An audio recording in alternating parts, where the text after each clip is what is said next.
ایک بات یاد رکھنا ذہن بھائی، جو بندہ کلیم کرے کہ میں ولی اللہ ہوں وہ کبھی ولی اللہ نہیں ہو سکتا۔ اچھا، یہ بات گارنٹی سے میں آپ کو کہتا ہوں، اس کی وجہ جو خود کلیم کرے۔ قرار بھائی کی آپ نے جو بات کی ہے، میں تو کلی طور کے اوپر میں وہاں تھا، رابطہ ہوا، میں نے ان کی پوری تائید کی ہے، سپورٹ کی ہے، اور میں اس معاملے میں ان کو خراج تحسین بھی پیش کرنا چاہتا ہوں۔ اب مجھے ایک بات بتائیں، یہ چینوں کا نکلنا، یہ منہ سے سوئیوں کا نکلنا، اولیاء اللہ یہ کام کرتے ہیں؟ یہ کرامات ہیں، یہ شعبدے بازی ہے، یہ الویونسٹ ہیں۔ اور مجھے بڑا دکھ ہوتا ہے کہ مسلمانوں کو کم از کم شعبدے بازی، الویونزم اور الویونسٹ اور میجیشنز کے درمیان فرق کرنا چاہیے۔ نہیں، اگر وہ کہتے ہیں میں بسم اللہ پڑھ کے چیزیں نکالتا ہوں، کیا بسم اللہ سے میں طاقت ہے، نکل سکتی ہے چیزیں؟ میں یہ بات کرتا ہوں، بسم اللہ الرحمن الرحیم میں تو بہت زیادہ طاقت ہے، ہاں، اس بات کا تو انکار نہیں ہے، اگر یہ لیکن پڑھنے سے چیزیں نکل آتی ہیں، یہ ان کا دعویٰ اس لیے جھوٹا ہے کہ جو وہ شعبدے بازی کر رہے ہیں یا جس بات کو وہ بنیاد بنا کے کلیم کر رہے ہیں کہ یہ میری ولایت ہے یا یہ میری کرامت ہے، یہ جھوٹ ہے۔ مجھے ایک بات بتائیں، جو بندہ 5 وقت کا باجماعت نمازی نہ ہو وہ اپنے آپ کو ولی اللہ کے اس کی بات مانیں گے آپ؟ نہیں۔ اب میں اس نقطے کے اوپر آپ کو لانا چاہتا ہوں، جو بندہ شریعت کا پابند نہیں ہے۔ شریعت میں کیا کیا چیزیں آتی ہیں؟ اچھا، شریعت کا جو پابند ہوتا ہے نا، اس کی پہلی شرط ہے، مسلمان ہونے کی پہلی شرط ہے کہ وہ 5 وقت کا نمازی۔ 5 وقت کا نمازی؟ اچھا، دوسری بھی اس میں آتی ہے؟ نہیں تجھے، اچھا، لیکن 5 وقت کا نمازی کم از کم تو روزے رکھتا ہو، غیر محرموں سے اجتناب کرتا ہو، حلیہ شرعی ہو۔ میرا یہ دعویٰ ہے کہ ان کو عربی تو بڑی دور کی بات ہے قرآن پاک کی، آپ جائیں کہیں سے قرآن پاک اٹھا کے ترجمہ پوچھ لیں، یہ نہیں کر سکیں گے۔ کلام الہی سے تو شفا مل سکتی، کلام الہی سے شفا، سورۃ فاتحہ سے بیماروں کو شفا میں ملتی کہتا ہوں سورۃ فاتحہ ہو، کوئی سورت سے شفا مل سکتی ہے۔ سورۃ بقرہ کی آخری 2 آیات ہے وَرَحْمَةٌ لِّلْمُؤْمِنِينَ، اللہ تعالیٰ نے کہا یہ پورے کا پورا قرآن شفا ہے، تو شفا تو صرف بسم اللہ سے بھی مل جاتی ہے، اس بات کے اوپر اعتراض نہیں ہے۔ السلام علیکم پاکستان، میں ہوں آپ کا میزبان ذہن آسی، اور میں اس وقت موجود ہوں صدر جمعیت اہل حدیث پاکستان علامہ شام الہی ظہیر صاحب کے پاس۔ شرعی حوالے سے جانیں گے، جو بادشاہ حق خطیب سرکار اور سید اقرار الحسن صاحب بھی وہاں پہنچے، تو شریعت میں اس کی کیا اجازت ہے، کیا معاملات ہیں، تو ان سے جانیں گے۔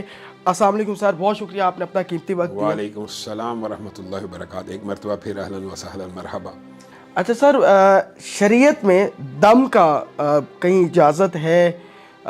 کلام اللہ میں تو طاقت ہے، تو یہ تھوڑا سا ہمیں تفصیلی سے بتائیے۔ بسم اللہ الرحمن الرحیم۔ دین بھائی، جو پہلا سوال آپ نے کیا کہ دم کی شریعت میں کیا شرعی حیثیت ہے، تو بنیادی طور پہ دم تو جائز ہے، اور خود رسول اللہ صلی اللہ علیہ وسلم کی زندگی میں صحابہ نے اجتہاد کرتے ہوئے سورۃ فاتحہ کا دم کیا، بچھو کو کاٹا ہوا اور بعض روایات میں سانپ کا کاٹا ہوا تھا، تو اس کو دم کیا، 7 مرتبہ سورۃ فاتحہ پڑھی، وہ بالکل ٹھیک ہو گیا، اور اس نے معاوضے میں بکریاں بھی دی۔ تو رسول اللہ صلی اللہ علیہ وسلم کے پاس صحابہ ان کو لے آئے، بعد نے کہا تقسیم کر لو، بعد نے کہا جب تک رسول اللہ کے سامنے یہ مقدمہ پیش نہیں ہوگا ہم نہیں تقسیم کریں گے۔ تو رسول اللہ صلی اللہ علیہ وسلم نے فرمایا اس میں میرا بھی حصہ ہے، یعنی پیار سے، محبت کے انداز ہے، کیونکہ سورۃ فاتحہ تو میں نے ہی سکھائی ہے۔ تو اس کا مطلب یہ ہے کہ دم کرنا تو جائز ہے، بلکہ ایک اگر آپ صحیح مسلم کی حدیث کی طرف جائیں تو رسول اللہ صلی اللہ علیہ وسلم نے ایک شرعی اصول بتا دیا دم کا، ہر وہ دم کرنا جائز ہے جس میں شرک نہ ہو۔ تو اس کا مطلب یہ ہے کہ دم بنیادی طور پہ دعا کی ایک قسم ہے، کہ اللہ رب العزت کے کلام سے آپ شفا لیں، آپ اللہ سے دعا کریں کہ اللہ تعالیٰ ان الفاظ کے ذریعے اس کو شفا دے دے۔ ایک بات میں ضرور کہنا چاہتا ہوں، جیسے آپ نے ابھی دباچے میں کہا نا کلام اللہ میں طاقت ہے، کلام اللہ میں بہت زیادہ طاقت ہے۔ لفظ کن، اللہ رب العزت کہتے ہیں کن، تو جو چیز چاہے مارد وجود میں آ جاتی ہے۔ انسان کن کہے اگرچہ چیز مارد وجود میں نہیں آئے گی، لیکن وَلَوْ أَنَّ قُرْآنًا سُيِّرَتْ بِهِ الْجِبَالُ أَوْ قُطِّعَتْ بِهِ الْأَرْضُ أَوْ كُلِّمَ بِهِ الْمَوْتَى، قرآن نے یہ کہا ہے نا، اگر کوئی ایسا کلام ہوتا کہ مردے زندہ ہو جاتے تو وہ قرآن تھا۔ گویا اللہ کے کلام میں طاقت ہے، طاقت ہے، تو اس طاقت کا انکار نہیں ہے۔ ہاں کچھ اور الفاظ اگر آپ اس کو ڈیپتھ میں دیکھیں نا، تو زین بھائی یہ بات سمجھنے کی ضرورت ہے، الفاظ میں ویسے بھی تاثیر ہوتی ہے، کلام اللہ کے علاوہ کی بات بھی کر رہا ہوں۔ مثلا میں آپ کو ابھی برا بلا کہنا شروع کروں، ابھی گالی بھی دینا شروع کروں گا نا، آپ کا بلڈ پریشر بڑھ جائے گا، یعنی فشار خون ہوگا، اور آپ کو غصہ آنا شروع ہو جائے گا، آپ کی طبیعت پہ گالی کے اثرات ہیں۔ بلکہ اگر آپ دیکھیں ماڈرن سائنس کو، تو جدید دور کے اندر ایک بہت بڑا علاج جن بچوں میں اعتماد کی کمی ہوتی ہے ان کا کن سے کیا جاتا ہے؟ الفاظ سے، الفاظ کی تاثیر ہوتی ہے۔ اور بیٹا آپ بالکل ٹھیک ہو، بیٹا آپ بڑے پراعتماد ہو, you are very good, you are all right, well done. یعنی ان الفاظ کا بچے کی شخصیت پہ اثر ہوتا ہے. اور پھر اس کی سب سے بڑی دلیل یہ ہے کہ رسول اللہ صلی اللہ علیہ وسلم کے سامنے جب بھی کوئی نام ایسا آیا جس کا مطلب رسول اللہ کی کو پسند نہ آیا ہو, تو رسول اللہ نے وہ نام بدل دیا. اور یہ بھی کہا کہ ناموں کی تاثیر, یہاں سے رسول اللہ کی ان واقعات سے ثابت ہوتا ہے ناموں کی تاثیر ہوتی ہے. اور ناموں کے نیک فعل تک بھی رسول اللہ صلی اللہ علیہ وسلم سے ثابت ہے. سہیل آئے صلح حدیبیہ کے موقع پہ, تو رسول اللہ نے کہا سہل ہو گیا, معاملہ آسان ہو گیا. تو الفاظ کی تاثیر ہوتی ہے, ہر لفظ کی تاثیر ہوتی ہے, اگرچہ وہ غیر قرآنی بھی ہو.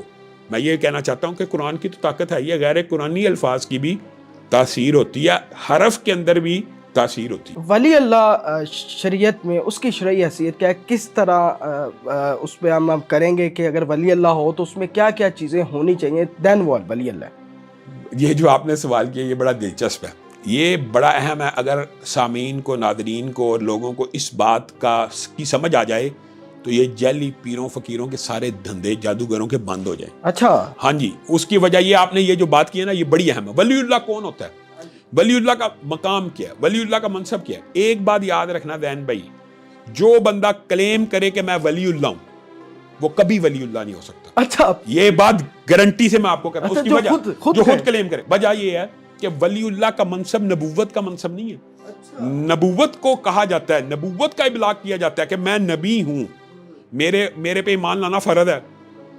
ولی اللہ کو کلیم کرنے کی ضرورت نہیں, نہ اللہ نے حکم دیا ہے نہ اس کو ابلاغ کرنے کی اللہ تعالیٰ نے, یعنی اللہ نے کہا ہی نہیں کہ کوئی بندہ ولی اللہ کلیم کر کے لوگوں کو اپنے پیچھے لگائے. بلکہ نبیوں کو بھی اللہ نے کیا حکم دیا ہے کہ نبی بھی نبوت کا اعلان کرنے کے بعد لوگوں کو اللہ کے پیچھے لگائے. اللہ کے پیچھے لگائے. اب بات سمجھیے, تو یہ نبوت کا منصب ہوتا ہے. تو ولی اللہ کا منصب, یہ مقام اس بات کا متقاضی ہی نہیں کہ کلیم کیا جائے. جب یہ اس بات کا متقاضی نہیں ہے کہ کلیم کیا جائے تو جو کلیم کرے گا وہ جھوٹا ہے, وہ ولی اللہ ہو نہیں سکتا. اور اس بات کے اوپر اگر آپ اپنے اسلاف کے اوپر اگر غور کریں تو انہوں نے یہاں تک کے الفاظ لکھے ہیں ذہن بھائی, آپ حیران رہ جائیں گے, لوگوں کو پتہ ہی نہیں. جو شخص خود کو ولی اللہ کلیم کرے اور کہے کہ میرے پاس کرامت ہے اور میرے پاس ایسی طاقت ہے کہ میں ہوا میں اڑ سکتا ہوں, پانی پہ چل سکتا ہوں, آگ میں چل سکتا ہوں, وہ ولی اللہ تو دور کی بات ہے, وہ جادوگر اور کاہن ہے. یہ لکھی ہوئی باتیں ہیں, پڑھی لکھی باتیں, کیونکہ ولایت ایک ایسا منصب ہی نہیں کہ جس کو نبوت کی طرح کلیم کیا جائے. تو جو کلیم کرتا ہے اس کے پاس استدراجی قوتیں تو ہو سکتی ہیں, جناتی اور جادوئی قوتیں تو ہو سکتی ہیں, لیکن اس کے پاس اللہ رب کیوں. اچھا یہ بھی سنیں, نبیوں کو نبوت کلیم کرنے کے ساتھ ساتھ معجزے دیے جاتے ہیں.